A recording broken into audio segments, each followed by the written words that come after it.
जय हो माता दी। नमस्ते, प्रणाम। आप सभी लोग का स्वागत, अभिनंदन हमारे चैनल में है। आज आप सबके बीच में बहुत ही प्यारी सी कजरी गीत लेके आई हूँ। गीत आप सबको जैसा भी लगेगा कमेंट करके जरूर बताना। जय माता। रतिया बोले कोयलिया काली काली पिया अम्मा की डाली पिया ना। रतिया बोले कोयलिया काली काली पिया अम्मा की डाली पिया ना। आए ससुरु हमारे लइके डोलिया कहारे। आए ससुरु हमारे लइके डोलिया कहारे। हमर घुंघुटा उड़े ये गोटेदार पिया अम्मा की डार पिया ना।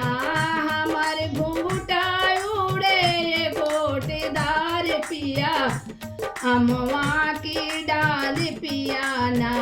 रतिया बोले कोयलिया काली काली पिया अम्मा की डाल पिया ना।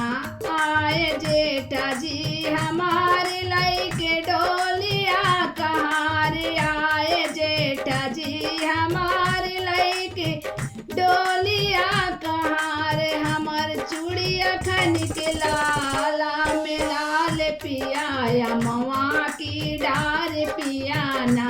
हमर चूड़िया ये खन के लाल लाल पिया अम्मा की डाल पिया ना।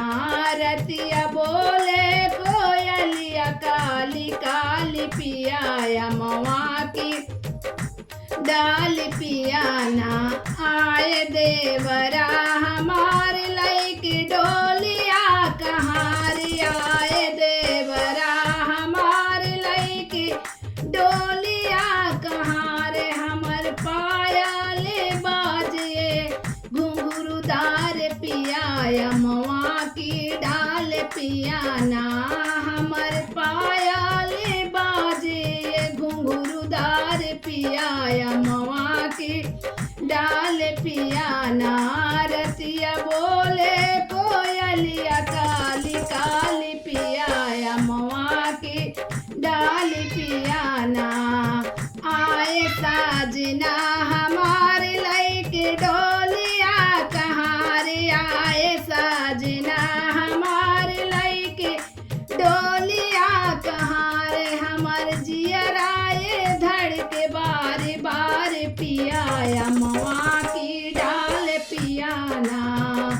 हमर जियराए धड़ के बार बार पिया अम्मा की डाल पिया ना। रतिया बोले कोयलिया काली काली पिया अम्मा की डाल पिया ना। जय